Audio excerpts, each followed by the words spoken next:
Welcome back to Fight Night Extra on talkSPORT 2. Ade Oladipo, Gareth Davies. All right, here we go. We've been waiting 2.5 years for this one, and finally, we're on the doorstep. Fingers crossed, and I mean this, fingers crossed, no issues. Because 2.5 years ago, I think it was the Wednesday, it all came crashing down. So let's hope that by the time we get to Saturday, no problems, not just with the main event, but the undercard as well, because I think it's a great undercard that me and Gareth are going to dive into a bit later, because that's almost been forgotten.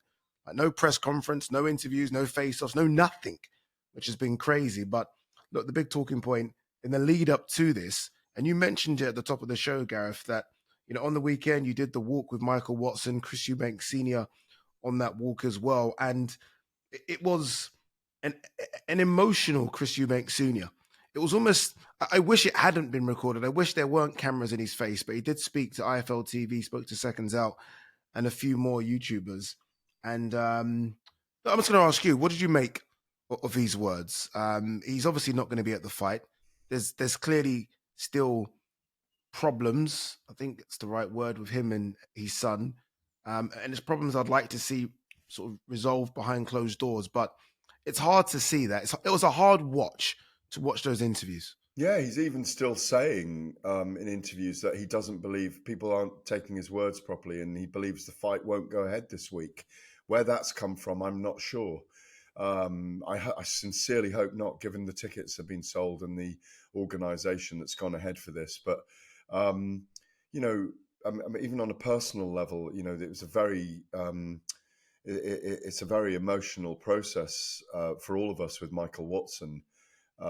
Doing that walk. It was the Miracle Mile. I mean, I was there to support Michael and support Peter Hamlin of the Brain and Spine Foundation. I've had a long association with them and the Telegraph. We had 50 runners in the marathon organised by the Telegraph for 20 years and raised 2 million for the charity. Wow. And I was the journalist running all that for a very long time. And I'm very close friends with Michael. I would like to say I'm friends with Chris as well. Even though he berated me 3 times on the walk for covering the fight, and him, saying you should be against this fight because one shouldn't be forced to make a lighter weight than they should be right now, and the other shouldn't be coming up in weight. And as I tried to point out to him,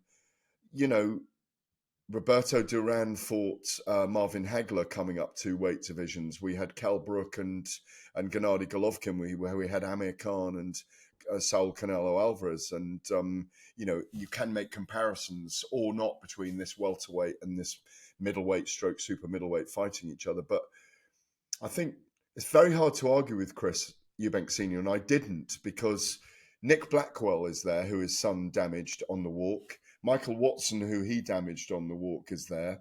His son, Sebastian, has already passed away in the Middle East.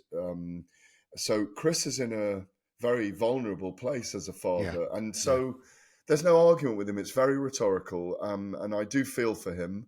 And I do understand his message. But at the same time, I think if he was 28 or 35 even, and he was earning 8, 9, 10 million to fight, I think he would have done it. 100%. And this is the point I was trying to make as well. That I almost look. I remember when Chris Jr. was coming through, and Senior was sort of the main guy, right? And Chris barely spoke. Jr. barely spoke.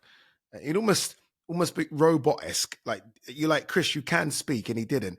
And then eventually you started seeing Chris Jr. speak a bit more, and sort of Senior kind of disappear into the background. And I wonder if it's part of that as well that angers Senior, whereby he's not in control of Junior's career anymore or life. Junior's his own man now. And Junior will basically do what he wants to do. And that's right at 35. That's right at any man's age, to kind of want to sort of live your life and take it on. And yes, still respect your dad, but ultimately it's your life. And I sometimes, when I listen to Senior, I sometimes hear a man that still wants to control his son's life rather than just let his son live. Because Chris Jr., and I've been around him a few times, seems like a very nice and well-educated kid, doesn't he? Like, I mean, I'm around some toe rags, and Chris Jr. certainly doesn't seem like that.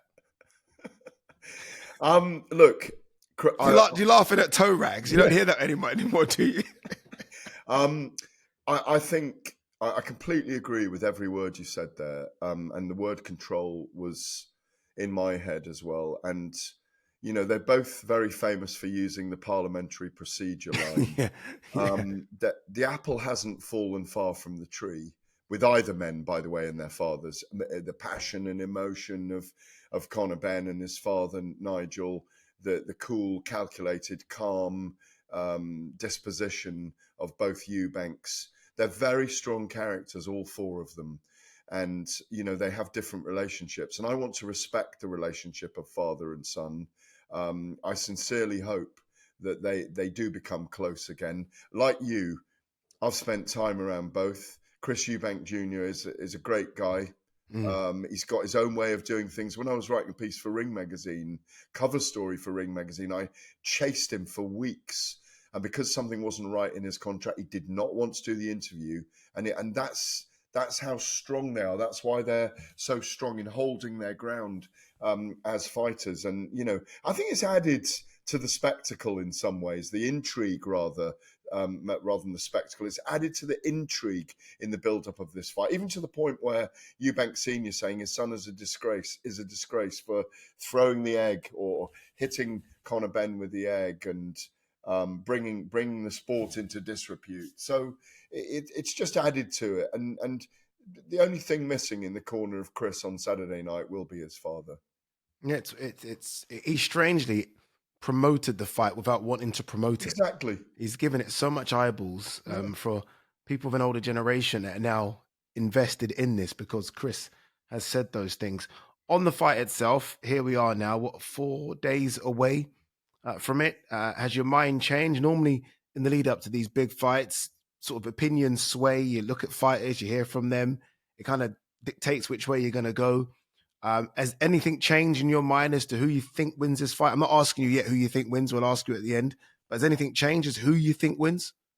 No, not at the moment. But I need to go down to the Pelican for the next couple of days on Canary Wharf and just have a little close look, a little sniff.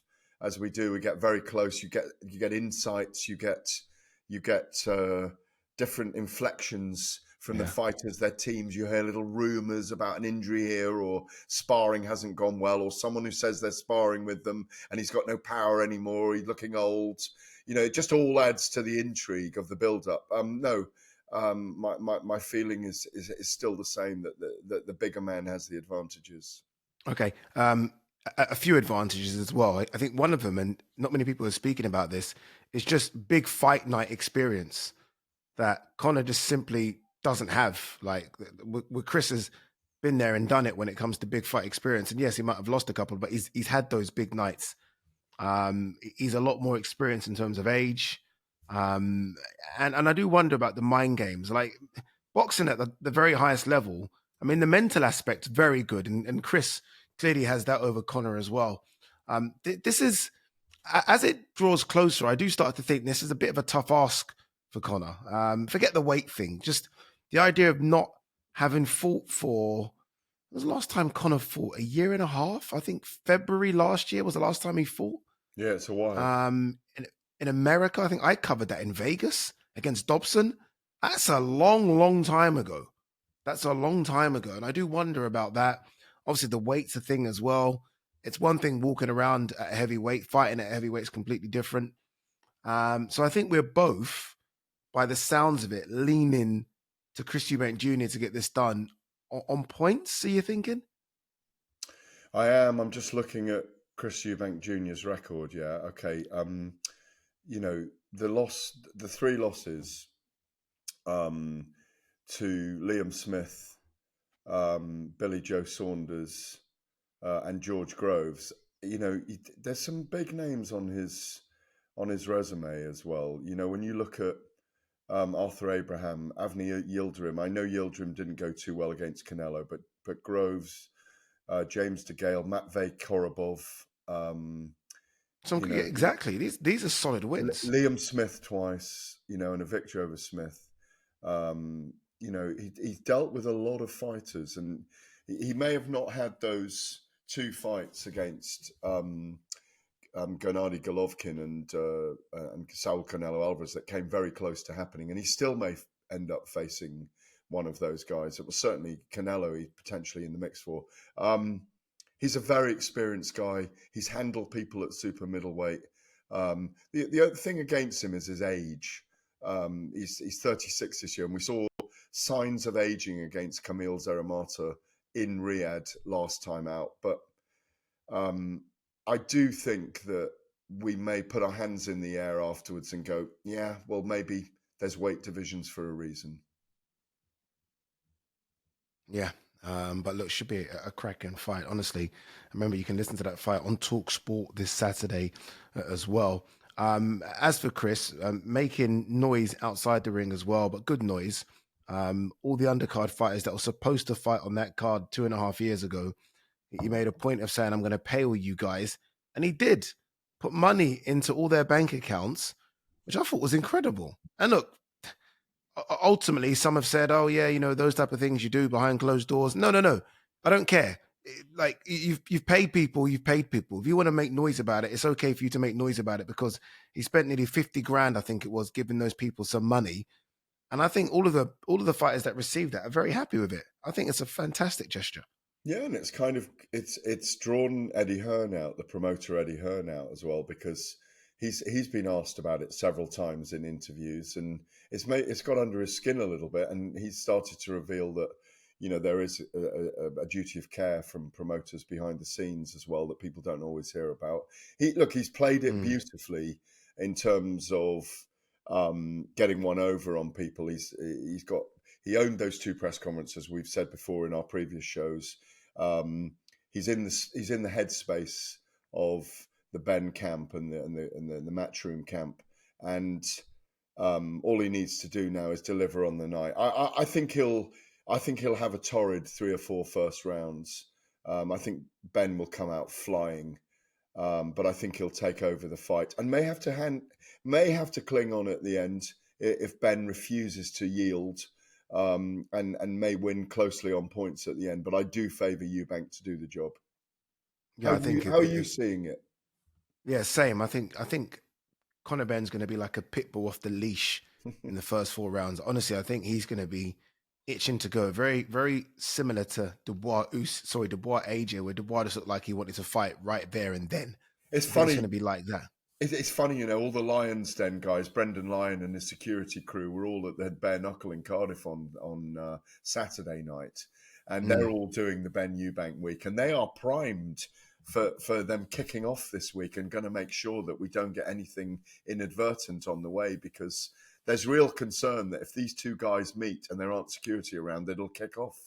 Yeah, no, it's good. It's a good chance it could, honestly. So yeah, I've got Ben winning maybe the first 4 rounds, and maybe Chris having to, as you say, hang on, the dark arts, if you like, and then Chris winning maybe the next 4 or 5, and then it's the championship rounds where it's going to be sort of tight. But I expect Chris's experience in the championship rounds, when the engine starts to run a little empty, and it should run empty from Conor Benn, that's when I expect Chris to maybe nick it by a couple.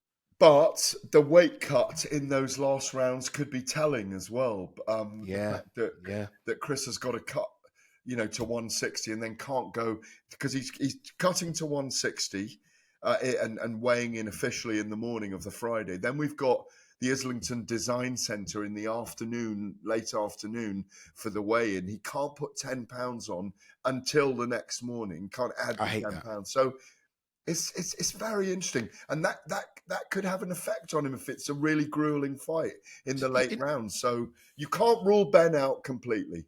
You know, on that, yeah, and I'm happy you brought that up, because I did forget that. I think that should be stopped.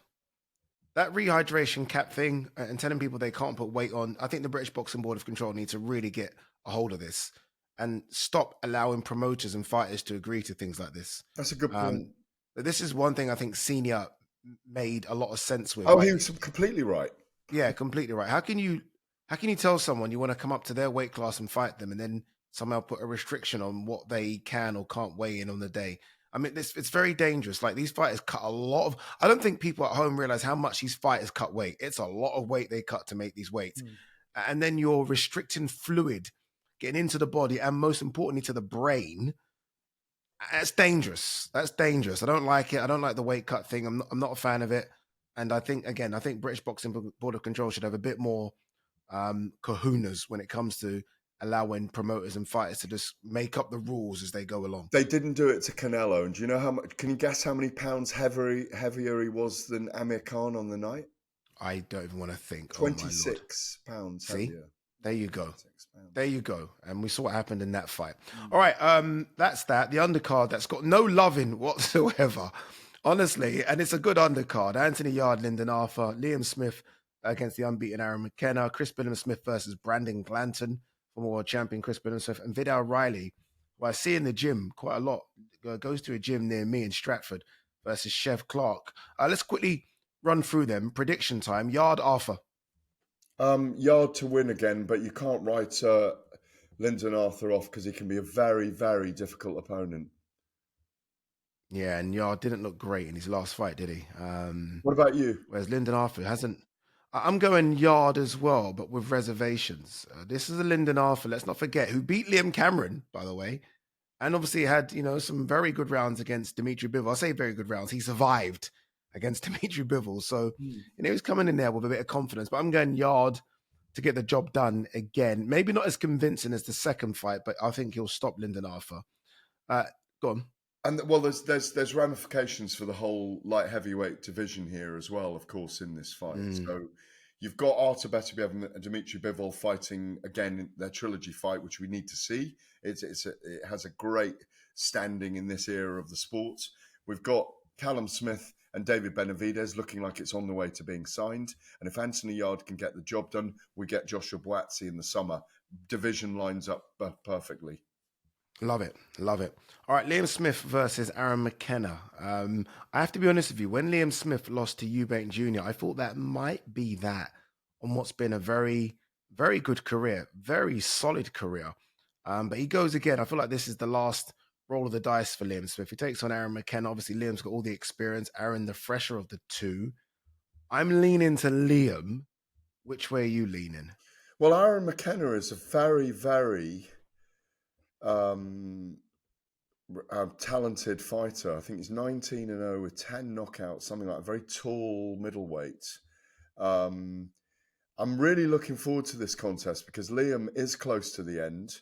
I think this is a massive opportunity against a wizened old star. We always know he's tough and durable. He'll bring the whole lot with him. 19-0, Aaron McKenna. 25 years old. This is a huge opportunity for the number 13 ranked fighter. But Liam Smith won't give it up easily. Beefy is rugged. But I'm really looking forward to the concert. I got McKenna on points.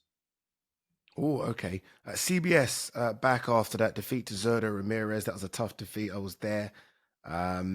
He takes on Brandon Glanton. Brandon Glanton, maybe unknown to many. Probably the most unknown fighter of this card, actually. I spoke to his manager, Napa. We're very close. And they're so confident about this fight, like unbelievably confident. They think maybe CBS's race has been run. Like, he's had a good run, but maybe the Zurdo fight took a bit too much out of him. Getting down to the cruiserweight limit is maybe taking it out of him as well. This is a tough fight to pick this one because I don't know too much about Brandon. I think Brandon Glanton's the favourite here, Ade. I think, this is 4 and 5 ranked fighters in the WBC cruiserweight division, obviously with Badu Jack. I don't know how he's still got the belt, but he's got the belt. It's a mystery to everyone. Yeah, I can't remember the last time he fought, but and I'm surprised Jake Paul hasn't called him out, frankly. But this is a really good fight. Brandon Glanton is an absolute beast in there, and I think he's got more technical capabilities than Chris, who kind of just threw everything at Zurdo Ramirez and was incredible. So many injuries he got in the fight. He's an extraordinary fighter, Billam Smith. He's like a zombie when he gets in there and he gets in the mood. I think it's a really tough fight, and I think the British fans might be upset by Glanton. I'm going for a late stoppage for Glanton here. I too. I'm picking the American. Yeah. Sorry, Brits. I'm picking the American too. And very quickly, Vidal Riley, Chef Clark. I think it's the toughest fight of the night to pick. Love it. I think this is. I love it. Yeah, I think this is incredibly hard. This one to pick. Listen, this is a 6-fight card, and it starts with Vidal Riley against Siobhan Clark. Clark's suffered a little bit of late. Vidal Riley, the jury's out. How good is he? He's looked amazing in some fights. I love the character that he is. He's a DJ. You know, the win against Mikel Lawal, Dan Garber in recent times. He's fought all over the world. Chev's a big puncher, and Vidal is very much an artist. So it's a brilliant fight. I cannot wait for it. And what a fight to start the card. Who am I picking? Chev Clark, if he lands. Vidal Riley to outbox. I'm going Vidal Riley points. Okay, I'm fence sitting on that one because I haven't got a clue, and I love both, and I know both, and they will send me messages if I pick a winner. All right, this fight night this Saturday is live on talkSPORT. It's Chris Eubank Jr. and Conor Benn finally meet in the ring more than 30 years after their fathers famously fought. Former 2-weight world champion Steve Collins, who beat both fathers twice, joins our expert commentary team on the night. And don't forget to tune into talkSPORT's YouTube watch-along to get closer to the action than anywhere else. On AM, on DAB, via the talkSPORT app and on your smart speaker. talkSPORT.